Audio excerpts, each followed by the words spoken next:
right, good morning everybody. How's it going? Nikki Burnett here, Taste Life Nutrition. This is Taste Life Nutrition Radio, streaming live on KUHSdenver.com, where we're now hitting, I don't have numbers yet, but close to 200,000 people, which is cool stuff. That is very cool. So good stuff. I think it's all because we have some really cool, amazing, gifted, talented, giving, serving people who join us on the show who have a lot to share, a lot to give, and that's what it's all about, right? It's all what life is about is sharing our gifts, lifting people up, and just being healthy so we can live well. And that's what we want, is to live well, and we want to spread as much of that around as we can. My goal always is to bring on people who have the ability to share with you things that maybe you don't know, maybe you do know. But let's broaden what it looks like to be healthy, whether that's physically, mentally, emotionally, financially, spiritually, all of the things that help to really help us live a well-rounded, full, amazing life. Because really, we just have a really short time here. Too short. I know. And every year it just seems to get shorter and shorter and shorter. So today we have Dr. Isaac Mooberry, who's been on with us before. But I think that a lot of times something that we don't think about is our posture or ergonomics, or what does that really mean when it comes to our entire health, right? And so when I say that, it didn't really come out very well, but it's really more about, how our body's functioning, right? So we may look at ergonomics. We may look at our posture, and are we straight up like you are, like you're supposed to be, or are we kind of slumped like this, right? Yeah, and what is that doing? Does it affect our gut health? Does it affect our neurological health? What is it doing to our body if we are not sitting in a way that biomechanically allows for the body to function, biomechanically and neurologically, right? Allows the body to function the way that it's supposed to function. So, Dr. Isaac, thanks for being here. Thanks for having me. I look forward to connecting. Yeah. I liked your intro, and I like the connecting part, because I think we're so disconnected at times in our communities, or even to our own bodies. Yes. And so the connection, that's my word of the year, actually, is Connection. Yes. I love it. So I appreciate being able to connect with you as well as the audience here on the show. Yeah. It's so true, and that's something that I speak to a lot. We have lost the connection with our bodies, and obviously with the world the way that it is, we've lost the connection with each other, but we don't know how anymore, and I say this very generally speaking, but we don't know how anymore to listen to our body, to listen what it's trying to tell us. Because if we have a pain, then it's your body talking to you. If we have brain fog, if we have a gut pain, whatever the case may be, it's our body trying to talk to us. And what do? I need to take an Advil, or I need to take a Tums, or something or like that. Or it's not that bad, I'm not going to do anything until it screams at me, or I'm totally broken. Exactly. So as a typical guy, that's what guys often do, but I think in our Western culture, we aren't taught to be too intuitive with how our bodies are actually functioning and performing for us and giving us signs and symptoms. Yeah. There's no normal symptom that, hey, you have a problem that's materializing. Maybe it's not a big glaring issue, but maybe it is, and it's only a small little symptom that you're experiencing. Sorry, I forgot that part. Yep, no worries. So yeah, it's great to be here and be able to share, because I think when you mentioned posture, there's so much more to posture than just ergonomics. Right. But ergonomics are very important, and so just as far as what we feel like we're doing during the day, some people are working on computers, laptops, or on their technology, and they get hunched over with their shoulders rounded and their heads out. Your head is essentially the weight of a bowling ball. Yeah. And if you've ever been bowling, those are heavy balls, and especially if you try to hold one up. Imagine if you were holding one up and you just move it forward a little bit, and so you can feel that strain on the back of your wrist and your hand and your arm. And that's essentially what we're putting our body through day in and day out. There's so many white-collar people nowadays that are having neck fusion surgeries, or they have numbness and tingling, or they're getting headaches and migraines. And one of the biggest issues is they're not dialed into ideal ergonomics, and they're ignoring their body's own signals of saying you have stiffness. A lot of times stiffness is the first sign of a problem that's occurring in the nervous system and this biomechanics of the body. Yeah. So that's a huge, in my opinion, flag for you to understand that, hey, there's a problem, I should actually address this through, maybe it's my ergonomics, or assessing what am I doing during the day that's contributing to this. Could be even foods that you're eating that's causing more inflammation in your body. But stiffness is, I think, one of the very first symptoms that some people see that should tell them and that they need to investigate what's going on. What is wrong with my lifestyle? Yeah. So we got to put a halt on it real quick, because we forgot one thing that's very, very important. We got to start the show with gratitude. Yes, indeed. So, what are you grateful for? I am grateful to be able to connect with as many people as that you have in your viewership, and I think that's awesome that you've been able to connect with that many people to date so far. It's been a little more than 2 years they've been doing this, so it's awesome. No, this is our 4th year. Is it the 4th year? Okay. Yeah, crazy, right? Yeah, so time full flies. 3, it does. It's amazing.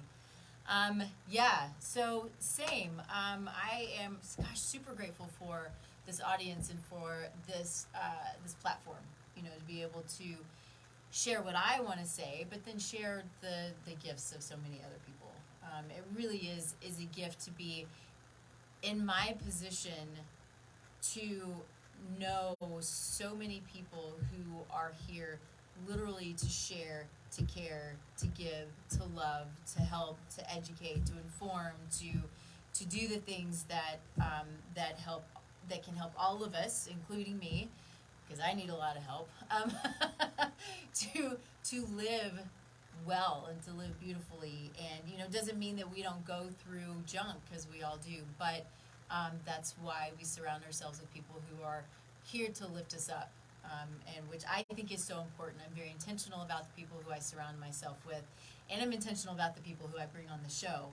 And I that intentionality is, it's just kind of this mindset, you know, and you know, I want to be lifted, I want to lift, and I want those around me and those who I share who are, you know, who have the same mindset and goals. So super grateful for that, and thankful that you're here. And let's go ahead and continue. So guys, I didn't mean to interrupt you, but no, it's okay. I know you like to start your shows with that, and somehow we missed that. Yeah.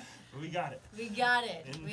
Indeed. So talk first a little bit about what your background is. So if people don't know you, how is it that you can talk about ergonomics and biomechanics? What makes you so Certainly. cool? Thank you. My background is I've been a chiropractor for 15, almost 16 years now, and I started off in the sports injury rehab model, but then myself, and this kind of goes to what you're talking about, we all have junk, right? My junk was, I had experienced chiropractic at a young age, and I slipped on a rock fishing and hurt my back. Ugh. Yep, and so my mom took me to a chiropractor when I was 8 years old. And then playing sports growing up, I played basketball and soccer as a goalie, so I was diving all over the place. And so that's continued me going to seek chiropractic care, my parents taking me for that. And that's how I experienced it, and I experienced immense benefit and relief. And I think that's how a majority of people experience chiropractic. But 5 years or so into being a chiropractor, I had the worst severe back pain. I had numbness and tingling into my leg. You're like, I'm a chiropractor. Yeah, what's wrong with me? Right? Yeah, I'm like, I'm supposed to be helping people, and I can't even figure this out for myself. I barely could get my pants on and my shoes on. I barely could work. I was like, can I even continue to be a chiropractor? Continue on for over 6 weeks. Oh. Yeah, it was horrible. Horrible, yeah. And I couldn't play with my daughter, help out around the house, and so that's when I connected with a colleague who showed me how I've been addressing it was more from like say an ibuprofen type of approach. Well, you only do something when it hurts, which I think that's a majority of our society for the most part. And so once I changed how I was addressing my own personal health, that's when I started seeing the benefits of, being more proactive. So after even I had that episode nipped in the bud, I was able to continue on, and then over, that's 10, 11 years ago now, I've never had one episode remotely close to that, and I've been able to do everything I wanted with the quality of my life, as maintained where I want it to be. I can play with my kids, do house chores and play and all that stuff without having those. Thankful for that. Yeah, right. And the limitations that I had experienced, and so I changed my focus to being more of a neurologically brain-based approach to being more proactive versus just reactive, even though that's usually how I meet people is from a reactive stance, but helping to get them feeling better, but also show them what is possible and how they can take care of their nervous system, because nobody really ever thinks about how do I take care of my nervous system. When we're thinking health and wellness, we're thinking about exercise, we're thinking about nutrition and supplements and things like that, and we don't really think of our nervous system, which is controlling all the functions in our body. How do we maintain that? Because some people have heard of dysautonomia, and poor posture actually can lead to dysautonomia, where your body gets stuck in the fight or flight phase, and your body can't heal and rest and digest the way it's supposed to, so it can cause problems when you have poor posture. And poor posture is just as simple as your head being forward in front of your shoulders, and that's something that is commonly referred to as tech neck or technology neck or forward head posture. Amazing these new terms that we have that never existed before. Right, exactly. And so that can influence vital lung capacity, which puts more stress onto the heart, can decrease digestive ability, and even if you're in dysautonomia, it causes different things like anxiety and maybe depression and infertility and things like that. So there's so many issues that the nervous system is impacting in our body. It's impacting everything. Well, I think it's so important to remember that there may be one symptom, but there's always that spiral, right? And it's always that connection. I often wish I had this. I had this little bubble graphic, that is really helpful.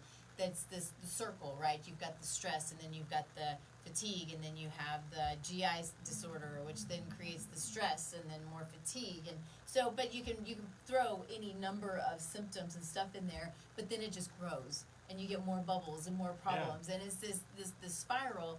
And it's the understanding that it's all connected. And if you have anxiety or depression, let's start thinking about, are you sitting up straight, or is your GI functioning properly, or asking the questions, a number of questions, and sometimes we need help with that. I mean, that's why we do what we do, is so we can help people to sort of uncover what is going on at the core, right, the root cause of the problem, instead of just saying, okay, so let's give you a supplement, or give you a drug, or let's just do a snap, crackle, pop, right? It's that understanding of what is it that's creating the problem, and addressing that, so then the body can do the rest. And all of those are things that are important. We might need drugs for a bit. We might need supplements. Supplements are great. I love snap, crackle, pop. But we got to understand why it's happening, especially if it's continuing to happen, and how to break the cycle. Yeah. So just on that point, I want to use this as the illustration. If you have do you think your toe impacts your heart? Oh, I love this. Right? And so you're like, how does my toe impact my heart? You're like, so like if you had high blood pressure, right? Well, if I came over and stepped on your toe, you're like, ow, but your heart rate's also going to go up. And over time, if that pressure on your toe persists, your heart's trying to figure out, how do we adapt to this stress? And it's like, well, you start looking at the heart and you think, well, I need a high blood pressure medication, or maybe I need to change my diet. But you need the proper testing to evaluate what's going on. Right? And so And this was something that really hit home to me that I heard recently, and I think I'm going to incorporate it. Still trying to figure exactly how to do this in my practice, but with a new client, asking them, what are your priorities? Or Yeah. like your values, really. So what are your values? And some people say, well, I'm dedicated, I'm honest, I'm loyal. But then it's like, well, how about, is health a value that you have? And I think a lot of people think of like wanting to be healthy, but then it's not really a value to them. And especially if you look at the state of our country, I mean, there's almost 60% of people have a chronic disease, right? And I heard another stat recently, it was like 94% of people are metabolically unfit. Isn't that amazing? It's crazy. It is crazy, and it's fascinating to sit back and to think of all of the reasons why. And metabolically unfit, we may not realize, we don't understand, we don't always feel the symptoms of being metabolically unfit, right? And we don't necessarily always feel the symptoms of having, say, poor posture, poor ergonomics, until all of a sudden you start developing numbness and tingling, or maybe it's carpal tunnel, or whatever it might be. And it's like, well, this has been building for some time, so it's so important to have people on your team, healthcare team, that are doing testing to help you identify problems before they become bigger problems, and you become one of those stats of a chronic disease, of osteoarthritis or different arthritic issues, cancer, heart disease, diabetes, all these things that if you do things and you're wanting to be proactive, you just need to find the right providers, because they're out there to provide you the resources that you need to be able to have to make the best choices for you and your family's health. And all of the things that you just mentioned, and most everything else, except for maybe the 5% of the things that we deal with, are all lifestyle. All of it. Cancer is lifestyle. Now, there are some things that can be passed on through family epigenetically, but it doesn't mean that it has to happen, right? Genetically? Epigenetically. Okay. Or genetically, but and then the epigenetics. Right. Yeah. And so it's taking that step back and yes, building your team and understanding that all of the choices that you make are lifestyle choices. And then what happens very often is created by the choices that we make. And so it can be as simple as, let's sit up straight. Exactly. Let's put the phone down. I mean, there's a lot more to it. I have my own little interesting story that I was having, significant neck pain right here for, I think it was a year and a half. And I'm like, I know it's biomechanics. I also know that biomechanically I'm a train wreck. But it's okay. I deal with it, right? I have my team. But I could not figure out what was happening. But I was sitting at my desk all day long, not getting up. And I was going to my chiropractors, I was going to my PTs, I was going doing massage therapy. I was doing all the things that I thought was right. And then I got a stand-up desk. And now I have a stand-up desk with a rebounder under it. Have I told you that? You didn't tell me about the rebounder. Yeah, stand-up desk with a rebounder. And so I am rebounding on a regular basis, which can help with blood pressure and all the things. But point to all of that is, I was basically sitting like this. Even though I did a lot of yoga, I typically sit pretty up straight. Yoga has been what has helped me to be aware of my posture and sit up straight. But I was at my desk like this, and it kicked my ass. That will contribute to degenerative changes in the spine, and it impacts the nervous system as well, but that's what causes a loss of range of motion and that stiffness to occur. And so those issues, there's an average. If you're above that average, then it means you're not going to be predisposed to chronic pain or numbness and tingling or headaches. And if you're under that average, then you are going to be predisposed to chronic pain in the future. And how do you find that average? What do you? So that would be through an X-ray. Okay. Yep. Okay. And so there's a normal average that we expect to see in normal range, and if you're under that, then it's going to contribute to the degenerative changes and decrease in that longevity that you have as far as the usage that you're going to have of your body. So does that, so I think of x-rays that I've seen in my own x-ray, Mhm. so, and a lot of people have a straight neck. That Is would that- be a perfect example of being under that limit. And it's 20 degrees roughly Okay. is the number that you're looking to be above. Mhm. If you're below that 20-degree mark, then you're going to be in that category of being predisposed to chronic pain. Yeah, yeah. Do you do x-rays in office? If we need to use them, we have an imaging center that's Okay. pretty much right next door that we'll refer Cool. people over to. Cool, Yeah. cool. That's what I thought. I didn't remember seeing an x-ray machine Yep. in there, but I think that x-rays are important.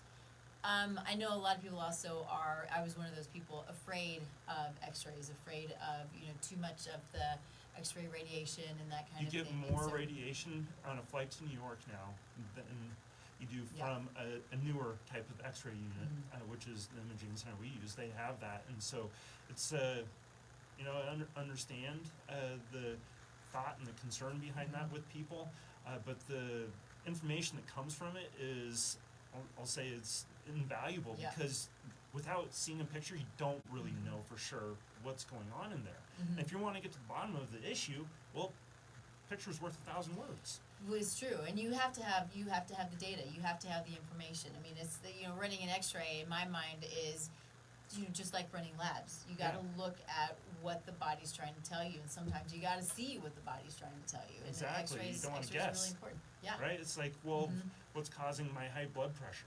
Well, there could be a number of different Yep. reasons. We need to do testing to figure this out. What's causing my neck pain?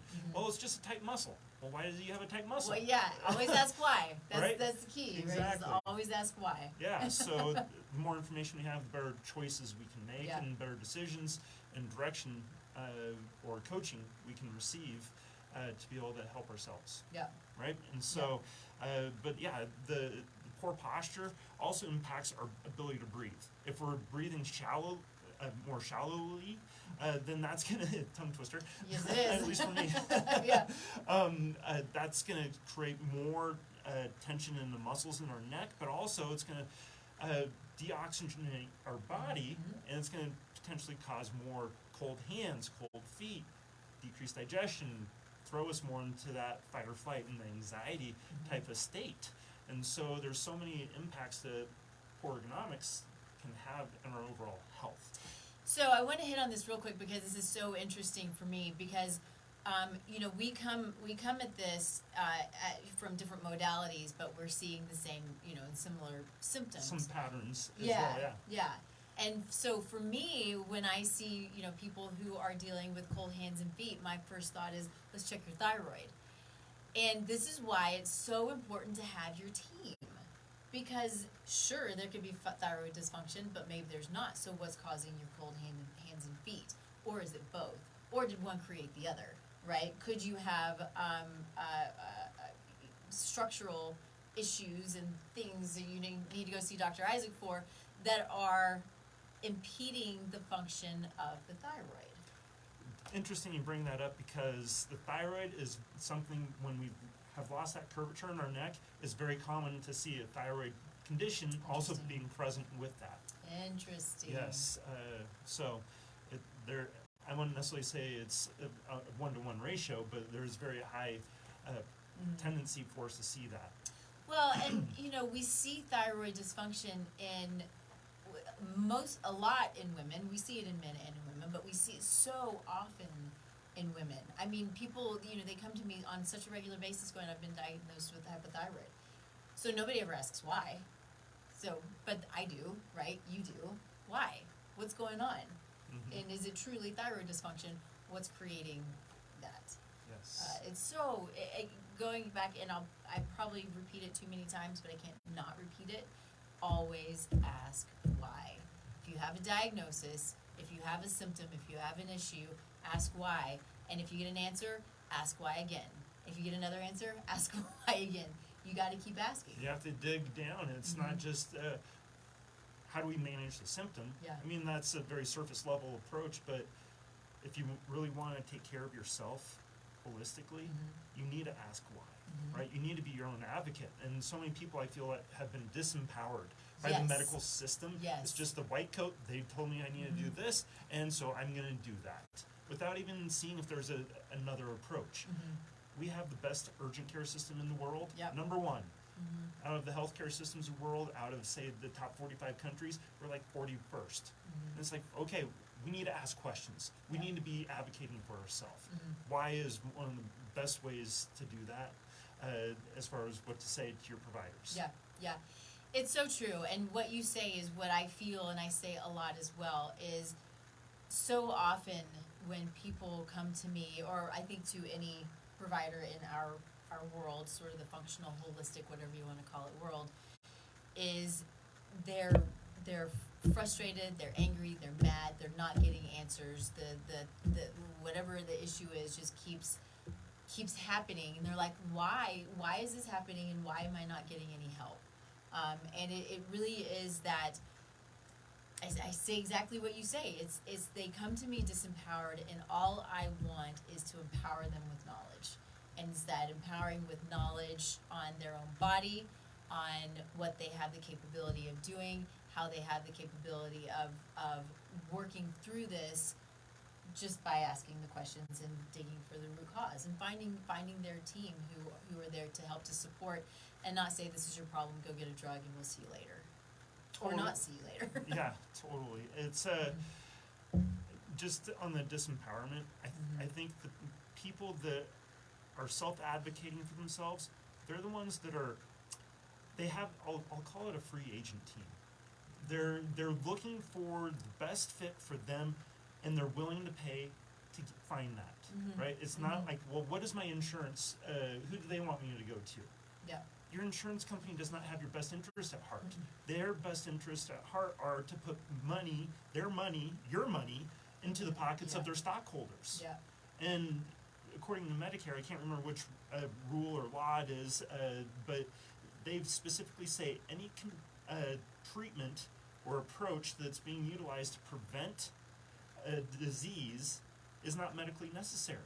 It's like, that's the definition of what we should be looking for, of like health, right? And it's not health insurance, it's sick insurance. And we have a big sick care system. They don't make money unless people are sick. They don't want people to die. They don't want people to be healthy. They're stuck in the middle. So in order to be advocating for yourself, you have to get out of that system. At times you definitely need it, because if you have a cancer diagnosis or you have a heart attack, whatever it is, you want to have that added insurance to help you through that, right? But if you want to prevent those issues, you need to be going outside that system, being proactive, advocating for yourself and your family. Yeah, yeah. It's so true. And, so often what I see is, this is not a slam on, I think that it's the system, it's not individual doctors a lot of the time. Systemic. It's the system, yeah.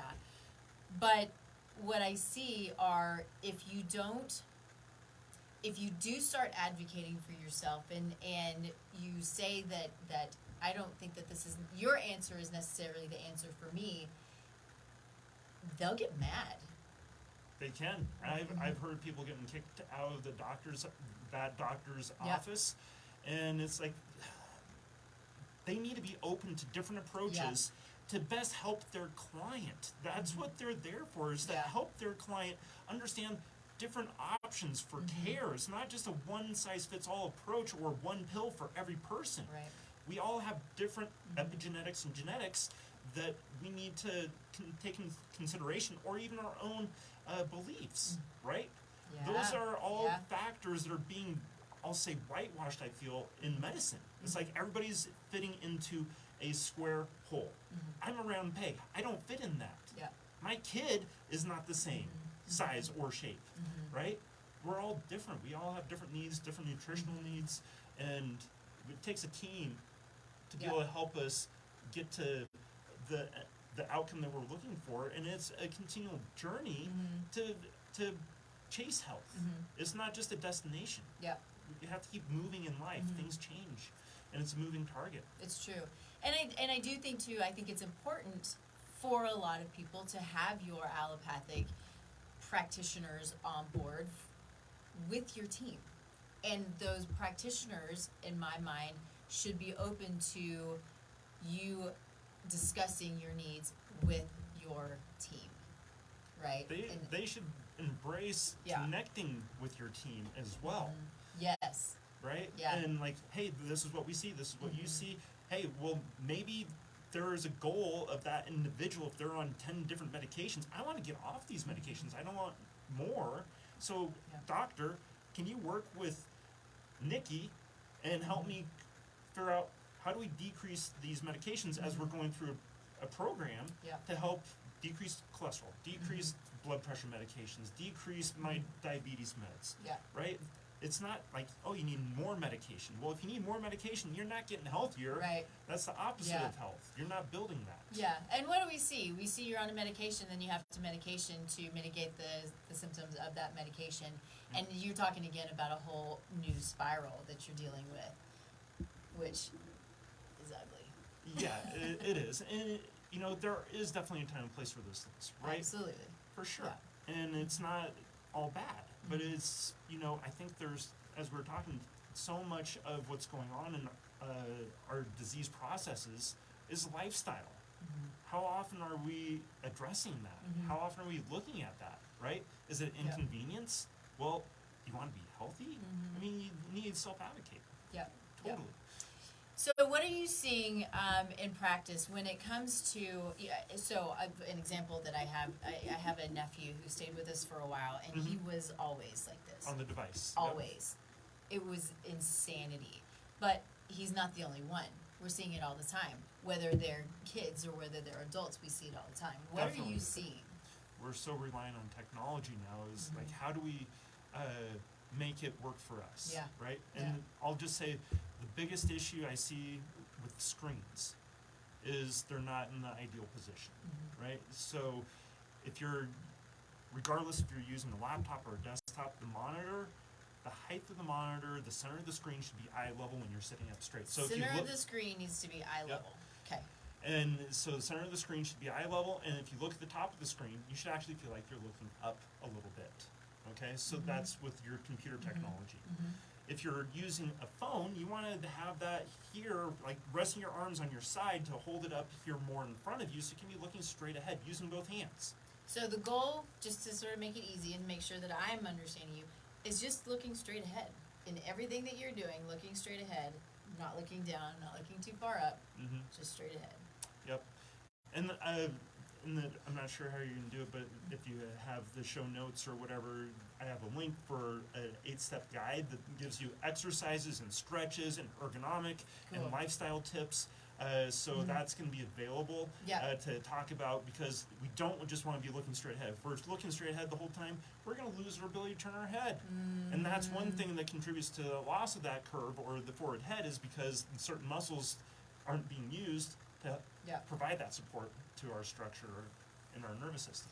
So to hit on that just real quick, so make sure that we'll have that link for, so I'm sure you have it on your website. Yes. So you have it on your website. We'll also have it sitting in our YouTube notes. We'll have it sitting in the comments section of both Facebook pages that will link to that, and link all of your links will be in there as well. So you can look for that in, and I'm assuming in the podcast as well, we'll have it all linked in the podcast. I hope. Yeah.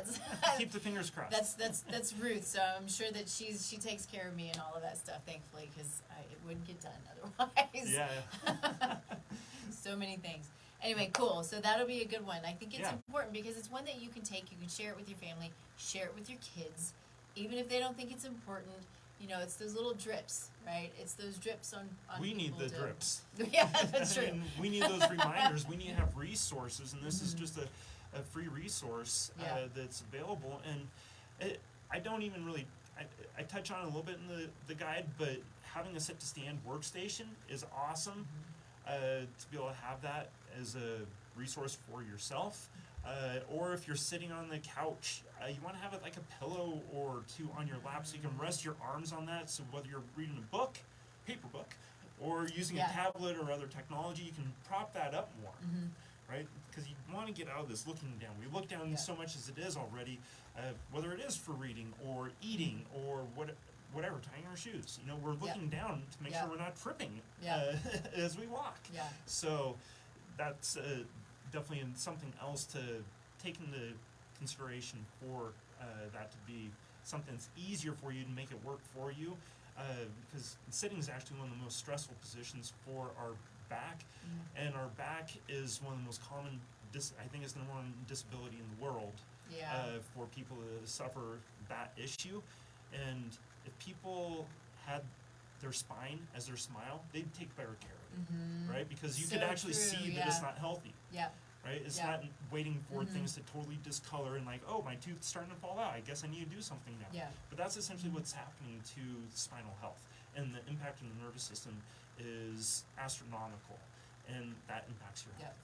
I want to hit on something. I'm going to back up a little bit just real quick because it's a little off topic, but I think it's really important because it's not something that I don't think we think about it enough. And it's going back to our laptops or our computers on our laps. This goes back to the electromagnetic frequencies that come off of our computer sitting in our lap, right? So yes, EMFs sitting on our lap. Men, where are those EMFs going? Yep, right? testes. The fertility rates, sperm count, motility, all of these things in men. I don't remember the number, but they've declined. Is it 50% in the last 20 years or 30 years? It's huge. Our country, our world is starting to go more sterile. Yeah. That's one reason why there is such a challenge in fertility. And it's multiple fold as far as the reasons, whether it's the EMFs, the chemicals that we're ingesting, any way we were ingesting them, our nervous system being stuck in a fight or flight. There's all these different aspects that impact fertility. It's not just women's, men as well. Totally, but technology is becoming so pervasive that we put it on our lap. It's definitely not doing ovaries or men, women, testes, it's any both. favors. And men walking around with your phones in your pocket. So it's a problem. So I couldn't just let it pass over because it's, I think that's one of those things that really needs to be brought to the attention of people, because I know a lot of people. I mean, I do the same thing. I still have work to do, but I want to be in the family room with my husband or with the dogs or whatever. I'm tired of being behind my desk, so I go sit in the chair. But I have it, just like you said, I have it propped up and I'm protected. But it's important to not let your computer sit in your lap. It's definitely. Yes. Anyway. Sponsor. Totally off topic, but but important. You have a sponsor? Do I? Yeah. No. No. Okay. I mean, not today. Okay. Gotcha. Okay. But that is such. There's so many factors. It can seem like it's overwhelming. Like you mentioned, thyroid. Well, what about the fluoride in the water that's preventing the thyroid from being able to function the way it's supposed to, right? And there's just like so many things that we need to be aware of, that having a team around you is so important to help you like figure out ways. How do you mitigate this? How do you mitigate that? How do we deal with these stresses we're constantly facing, right? And so there's definitely ways to do that. It's just that you need to be aware of it. How do we help our liver detox? How do we take care of our nervous system so our body can detox the way it needs to? And so it's you need to have a foundation in order to have a solid house. If you just like focus on one leg of your house, you start building it up and you start maybe seeing changes, but then you don't get the changes you're expecting because other aspects of that foundation have been neglected. Which is not again, but it's so often why we want to really dig for the root cause, the foundation, and start with the foundation, which is again asking why. Because if we're doing all of the stuff up here, I think I'm probably just repeating what you just said, but if we're doing all the things up here, it has the potential of just falling apart. So we can't cover up with drugs. We can't, although we might need them. We got to understand the foundation. I'm being repetitive. That's okay. Anyway. I mean, I think different words are needed to. Everybody hears things a little bit differently through different filters. Some people don't like my voice. Some people like your voice. Well, they hear mine all the time. But Indeed. So, it's the messages are out there, but just seeking those channels to find those messages through are important to, just I think a lot of people need to unplug from traditional ways of consuming information. There's a new era that is not being taken over by big companies or have self-serving interests to spread their message saying this is the only way that you can do things, right? There's so many other ways that we can approach our life, right, and get information. You know, this technology is great in some respects because it allows us to connect with people virtually like this, but then also it can be, you know, not healthy for us as well. So we need to figure out how to find that balance in our life in so many ways, you know, whether it's through ergonomics or technology or nutrition and food, exercise. We just can't be going 24/7 or else we're going to wear our bodies out, right? Define ergonomics. I mean, ergonomics in general, generally speaking, is the ideal position to decrease wear and tear on your body, to decrease or avoid repetitive stresses on your body. And most people think of ergonomics, I think, from the sense of like carpal tunnel, for example, right? Having the pad that you put your wrist on to help try to prevent pressure and irritation there, having a keyboard that's turned out a certain direction to help with those ideal ergonomics. But we have ergonomics to sleep, right? You don't want to sleep on your stomach, for example. That'd be bad ergonomics for sleep, right? On your side of your back would be the best. And so there's a lot of different things, you know, the way like a coffee cup is even designed. There's ergonomics to that and how you hold it. Interesting. I don't know if you've ever noticed it, but sometimes I'll be driving, I'll be holding a coffee mug, and it's like, oh man, my wrist or my hand is not. Yeah, you feel like you gotta. Yeah, exactly. Yeah. So there's that. That would be ergonomics as well. That's an example, right? And so there's a lot of ergonomics at play in our world that we're not even aware of. So interesting. You know, I find myself, I can't even give an example right now, but I know I'll do that a lot. I'll put something down like, oh, that's uncomfortable. And you just want to stretch it. And then I'll just put it bigger right back up again. Right? Exactly. Pay attention to your body. Your body's always talking to you. Yeah, and another way of looking at those positions, because like if somebody's doing yoga, there's positions there, but the position is essentially a type of ergonomic position, right? Are you going to put more stress and strain on something you're not supposed to be? Or are you going to be targeting the area that you're intentionally trying to target by being in the right position, right? Or even for somebody that maybe is super stiff, what's right position for one person isn't the right position for somebody else. Different heights or sizes. You mean we're all individual? Yeah. Imagine that. Amazing. Yes. For sure. But it's a really good point, is the fact that we need to listen to our bodies, we need to listen to our team, but we know, we can feel, but also let somebody who knows help you through it. And I'm thinking about yoga, because you have your yoga teachers who are going to, and others, but who are going to help you be in the right position for you based on your abilities, which I think is important. So your abilities, sure, it can be how your flexibility, but it's your health. You know, how is, you know, are you hurt? Are you injured? And that it should be that way with, I mean, part of your team is your fitness team, people who help you through whatever it is, help you get healthy in that realm. Does that make sense? Yeah. Indeed. I mean, you need those tips to help point you in the right direction so you don't hurt yourself. I mean, there's a good way to detox, right? And there isn't bad ways to detox. Man, people can use the word detox for all kinds of things. I'm like, is that detox? I need a digital detox. That's true. Right? Yeah. I mean, there's different types of detoxes as well. So in your clinic, I think I want to dig into kids a little bit. I don't work a lot with kids, but you know, we went from, you know, talking about, you know, being on the phones and that kind of thing, and kind of directly into the standing desk. And I want to know, and I want others to hear what you're seeing in your clinic when it comes to kids coming to you. Are you seeing them more often? Are you seeing patterns that they're coming to you for? I mean, kids are under more and more stress today than we were when we were growing up, right? There's a lot going on at home, in the world. Technology's changing. There's a decrease in exercise that kids are getting, which is critical for brain development. Mm-hmm. And so that is definitely a big issue that kids are having. Movement is key to life and development. Like they got rid of recess, right? I mean, some have gotten rid of physical education, some have gotten rid of music. I mean, unreal. there's these different I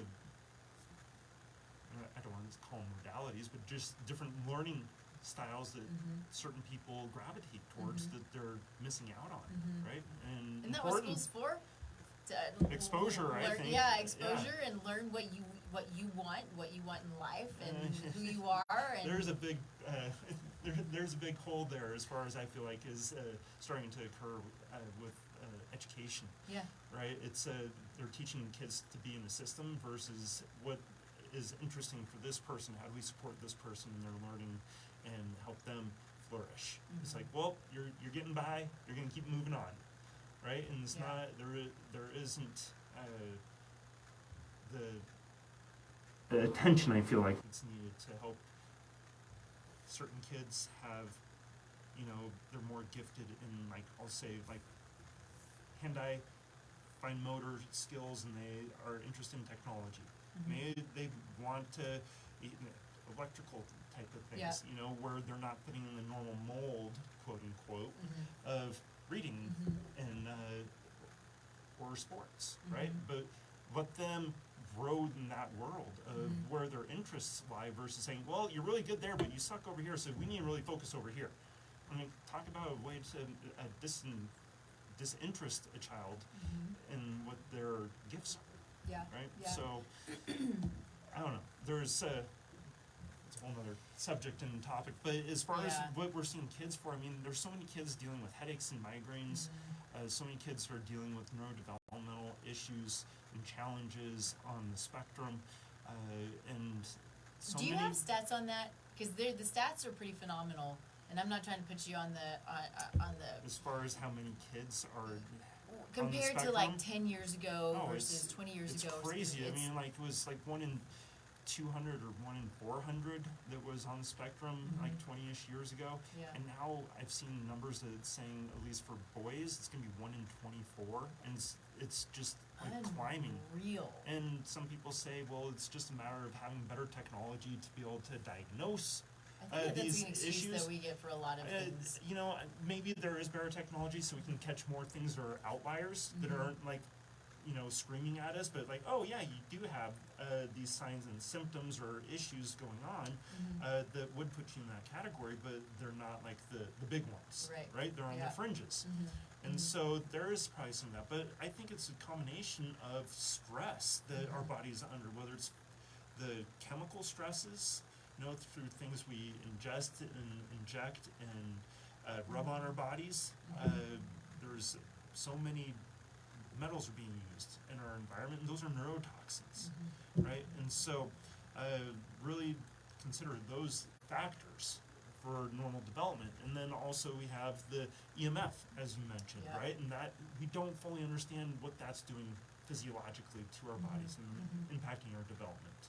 And then we have physical stress, or lack thereof, which is important. Right. We gotta have physical stress, but not too much, right? There's all these stresses, there's good stresses, there's bad stresses, right? But how do we mitigate the bad stresses? Or how do we, vegetables are good, but if you ate 20 pounds in a day, that would not be good. Right? There's a limit to even good stress, right? So you need to find that balance. And we are definitely out of balance in a lot of ways in our personally, in our world, society, and I think more people need connection with each other, right? We need to get back to connecting on a one-on-one basis, like being in person here versus virtually, is so much, I think it's so much healthier for us. So, Agreed. So you hit a little bit on, things that I know you have a handout, but what can you give like a little guidance, some ideas, things that people can do now to start to pay attention to their posture, to the family's posture, things that they can do in the house or at work that can help? Definitely. There's I'll call them 3 bones. There's more than that. The 3 bones you want to think of for sitting. One would be your tailbone, right? And that's like the sacrum, technically speaking, right in the middle. A lot of people sit on their tailbone. That's not where you want to sit. Yeah. As you're sitting right now, you're sitting up on your sit bones, right? That's what you want to sit on. You should feel like your belly button's getting pushed forward a little bit, right? You should feel like your shoulders are open, and that's going to help get you more upright. That's going to get you in more of the ideal position. So if you are looking at a screen up here, I'm already sitting up straight. Now I need to make sure my screen's up high enough so I'm not looking down at my screen. Yeah. So those would be easy things that you could probably address on your own. Most monitors, you can put some books or reams of paper or a box underneath to raise that up, right? So that's an easy thing to hopefully fix at home, since more and more people are working remotely at home. That's what you could do. Or even in the workstation or workplace, you can find something like that. Or ask HR to put in an order so you can get your ergonomics set up. They understand ergonomics. They want people to be comfortable and healthy in the workplace so they're not missing work. Right? So that's, I think, some of the easiest things to do where it's like very low cost or expense. But taking a little bit step further, if you are using a laptop, you definitely need to get that up. So you don't want to be typing or mousing up here, right? And like an alligator arms person, you want to have that accessory keyboard and mouse so you can be down and having your hands where they should be, and the monitor and screen up where it should be as well. So, and having that, I'll just say, more dedicated workspace, so you're not going from the couch to the coffee table to the kitchen table, where you can actually get these things set up for yourself to make it as favorable of an environment for yourself as possible. I would add on there, just for my own, is just getting away from the computer. Oh yeah, definitely. And that's one of the things in the guide is you definitely want to, like, don't sit for more than 60 minutes. Get up, move around, go do something. Give your eyes a break and do some certain eye exercises or neck exercises. So those are definitely important things cover with the guide, which has PDFs in it, and it is a PDF, but it also a separate PDF for dialing in your ergonomics, also video links for seeing how to actually do these things and not just having to read something. So there's multiple ways to consume that resource. Nice. Yeah. Cool. So is there anything that you want to cover that we haven't covered yet? Pertaining to ergonomics, I mean, it's more than just your posture. It impacts your whole physiology in your body, and your body's health, and your longevity as well. I mean, if you have a history of heart issues in your family, well, you don't want to be putting more stress on your heart by through poor ergonomics, right? If you're dealing with asthma and you have lung issues, COPD maybe for some people, you want to be sitting up straight where you can get a full breath in and take advantage of that oxygen capacity that your lungs do have, and not put more pressure on them, right? I think that I my understanding, this isn't necessarily my world, but we don't breathe well as a society anyway, right? It's like we're shallow breathers. We breathe with our chest and not with our bellies. Diaphragm, and and so I would, can your care help with that as well? Can chiropractic care help with that? Is that more practice? I'll say our bodies have a rhythm. Yeah. Right? And so if your body's less stressed, it's going to help change that rhythm in your body. Even with saying that, I think a lot of people do need more breath work, because that is such a huge part of our physiology, helping make our bodies acidic or more basic, right? And the oxygen helps with that process. So breath work is something that I think everybody could probably benefit from for the most part. There was a conference that I used to go to that he would always have as one of his vendors, a guy who had a kit to help you learn how to breathe normally with the deep breaths. Because I know when I breathe, and he showed me this, I breathe, my shoulders go up. And that's not supposed to happen. So if you breathe deeply, your shoulders go up. That's a problem. Mine still do. So I need things to work on. Yes, right? Things to work on. We all have things to work on. We're not perfect, even as providers. We're not perfect. We all have our shortcomings, and I think, maybe rightfully, but also wrongly, we were put on a pedestal to a certain extent, right? You're so perfect, I'm never going to be able to do that, right? I know. It breaks my heart when I hear that. I'm like, no, yeah, like, not hey, perfect. you know what? I just had a lady that she wanted to have her all natural childbirth, and she came in, she's like, I ended up having to get an epidural, and she was like bummed. I'm like, hey, you did your best, right? That's all you can do is like have an idea of what you're shooting for, do your best, and hope for the best outcome, right? And sometimes we do need to make a little detour, but I want to see people. I want to support people, right, and help them feel supported because I think there's a lack of that support and connection that people have, especially with their providers. You know, accessibility and just that connection of I want what you want, right? And if you didn't do something the way that would have been ideal, well, I don't want to make you feel bad. You're feeling bad because you're your own worst critic. Right. Oftentimes, right? Yeah, it's true. It's true. And nobody's ever here to judge, only to help and to guide. Because I hear that all the time. Well, I'll never eat that well. Like, you can. Yeah. But it's every day. It's a practice. Everything that we do is a practice every single day. Yeah. And I guess the one last thing I wanted to touch on and just came to mind is oftentimes people ask me, how often do I get adjusted? Right?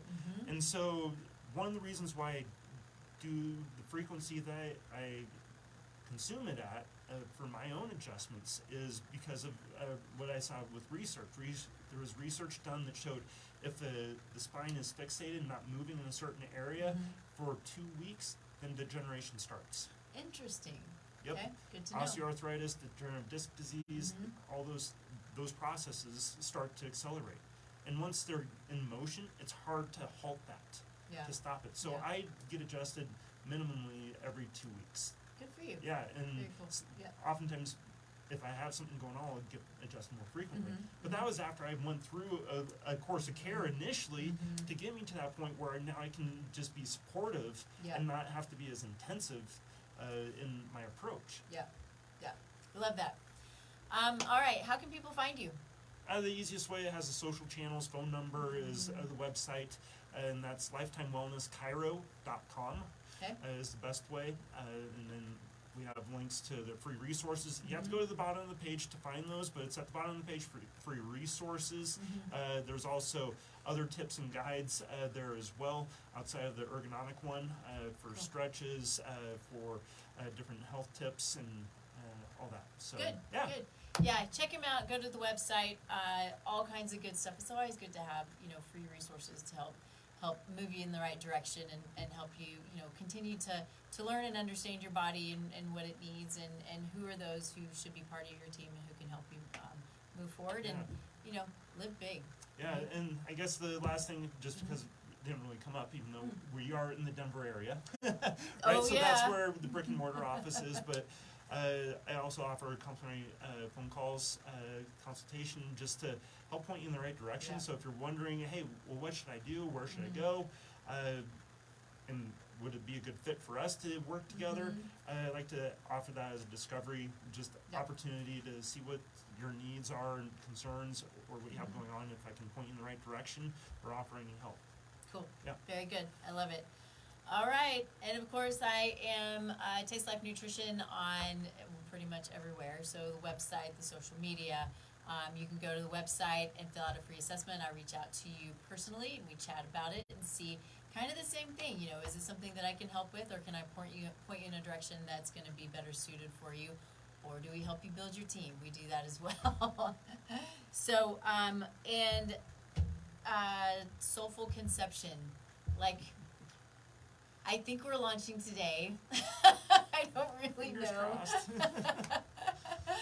But Soulful Conception is a really one-of-a-kind program that I have been working really hard on to help guide women and their partners, their spouses, to prepare for pregnancy. Don't just, move into it willy-nilly. It does happen that way sometimes, but prepare for it, prepare your body for it. The data shows that the more prepared you are to start and grow your family, then the better outcomes will be. And you decrease the negative outcomes that can happen both during pregnancy and after. We have the ability to create a healthy future. Each person as an individual has this amazing ability to create their healthy body, healthy pregnancy, healthy baby, and then of course health for generations to come. It's really phenomenal and fascinating, and it's exciting stuff. So if you have questions about it, of course, reach out to me. You can again fill out the assessment, or you can just fill out the contact page. I'll reach out to you and we'll chat about it. I have amazing experts, like a lineup of people who are here to give you guidance in the program outside of what I know. So I have my own expertise, but I have a lot of people who have expertise in biomechanics. What does it look like to, obviously Dr. Isaac is one of those people, but what does it look like to prepare for pregnancy and to make sure that you are physically in alignment to allow for pregnancy to happen, as well as then of course allow through the pregnancy and birth to be as good as it can be, right? That's the goal, is to have a healthy pregnancy and a healthy birth and a healthy baby. People who are here to help with mindset, who help with IVF. If you're already going through IVF, that's perfectly fine. Experts who do hypnotherapy for fertility. I can't even tell you the cool things that people do to help round out this program so every single person gets exactly what they need and guidance in the area that's most beneficial for them, which is what I love, because I know I'm not the end-all be-all. I would like to think I am, but I'm not. So a lot of really cool people doing cool things to help in your fertility journey. So let me know if you have questions about anything. Happy to chat, and we will see you next week, streaming live here on KUHSdenver.com at 10 a.m. Mountain Time. See you later. Thank you for coming. Sorry. Yeah, no worries.